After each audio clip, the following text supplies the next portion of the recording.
দর্শক, বরাবর মতো আজকেও সত্যের আহ্বানে অনুষ্ঠানে একজন অতিথিকে আমন্ত্রণ জানিয়েছি। আজকে আমাদের সাথে অতিথি হিসাবে আমন্ত্রণ হয়েছেন কারি হাফেজ মাওলানা আনাস শেখ আম্মার। আসসালামু আলাইকুম। ওয়ালাইকুম আসসালাম ওয়া রাহমাতুল্লাহি ওয়া কেমন বারাকাতুহু। আছেন প্রিয় শায়েখ? আলহামদুলিল্লাহ। আপনি কেমন আছেন? আলহামদুলিল্লাহ ভালো আছি। সত্যের আহ্বানে অনুষ্ঠানে আমরা বরাবরই একটা বিষয় নির্ধারণ করি। আজকেও আমরা আলোচনার বিষয় রেখেছি আ খিদমতে খালক। এই খেদমতে খালক সম্পর্কে আপনার কাছে আলোচনা শুনতে চাই।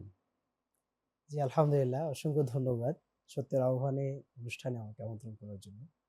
আপনি খুব চমৎকার একটি বিষয় নির্ধারণ করেছেন।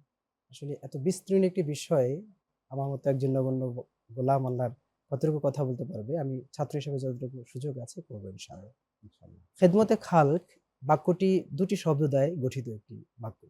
একটা হলো খেদমত, একটা হলো খালক। খালক। খেদমত শব্দের অর্থ হলো সেবা করা, আর খালক শব্দের অর্থ সৃষ্টি। যদি পারিভাষিক ভাষায় আমরা বলি, আল্লাহ সুবহানাহু ওয়া তাআলার সন্তুষ্টি অর্জনের জন্য সৃষ্টির প্রতি দয়া করা, মায়া করা, সেবা করাই খেদমতে খালক বলা হয়। এ ব্যাপারে মাশাআল্লাহ। আল্লাহ সুবহানাহু ওয়া তাআলা বলেছেন সূরা মায়েদার ২য় নম্বর আয়াতে, "ওয়া তাআওয়ানু আলাল বিররি ওয়াত তাকওয়া।" আল্লাহ সুবহানাহু ওয়া তাআলা বলছেন, তোমরা সৎকর্ম ও তাকওয়ার কাজে একে অপরকে সহযোগিতা করো। সুবহানাল্লাহ। সুবহানাল্লাহ। আল্লাহ সুবহানাহু ওয়া তাআলার বাচনভঙ্গি কত সুন্দর, খেয়াল করেন। আল্লাহ বলছেন, "ওয়া তাআওয়ানু আলাল বিররি ওয়াত তাকওয়া।" তোমরা সৎকর্ম ও তাকওয়ার কাজে, আল্লাহ শুধু বলে নাই যে তোমরা একে অপরকে সাহায্য করো, সহযোগিতা করো। আল্লাহ বলছেন, "ওয়া তাআওয়ানু আলাল বিররি ওয়াত তাকওয়া।" তোমরা সৎকর্ম, তাকওয়ার কাজে একে অপরকে সহযোগিতা করো। সহযোগিতা। অর্থাৎ সহযোগিতা করতে হবে এমন কাজে, যে কাজে আল্লাহ সুবহানাহু ওয়া তাআলা আদেশ দিয়েছেন, এমন কাজে যে কাজে আল্লাহ তাআলা খুশি হন। খুশি হন। সো তাদেরকেই সহযোগিতা করতে হবে যারা সহযোগিতা পাওয়ার জন্য যোগ্য, এবং সৎ কর্ম যারা সম্পৃক্ত থাকে, যারা আল্লাহকে ভয় করে। আপনার সহযোগিতায় যেন অন্য কেউ খারাপ কাজে লিপ্ত হতে না পারে, সন্ত্রাসে লিপ্ত হতে না পারে।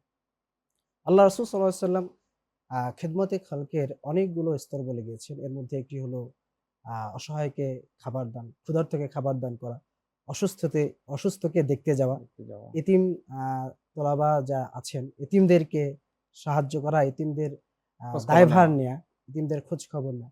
এরকম বিভিন্ন বিষয়ে খেদমতে খালকে অনেক সুযোগ আছে।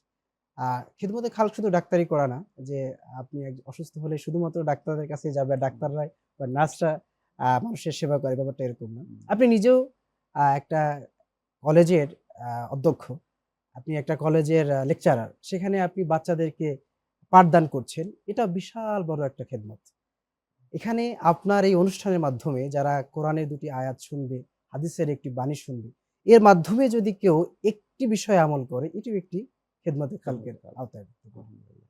সো রাসূল সাল্লাল্লাহু আলাইহি সাল্লামের হাদিস অনুযায়ী কেউ যখন কোনো মুমিন বান্দার খেদমতে থাকে, আল্লাহ সুবহানাহু ওয়া তাআলা ততক্ষণ পর্যন্ত তার জন্য তার সকল দুঃখ দুর্দশাকে আসান করতে থাকে। সুবহানাল্লাহ। সুবহানাল্লাহ ওয়া বিহামদিহি, সুবহানাল্লাহিল আযীম। তো খেদমতে খালকের এই অপরিসীম সুযোগের জায়গা থেকে আমি বান্দা কতটুকু আলোচনা করতে পারি?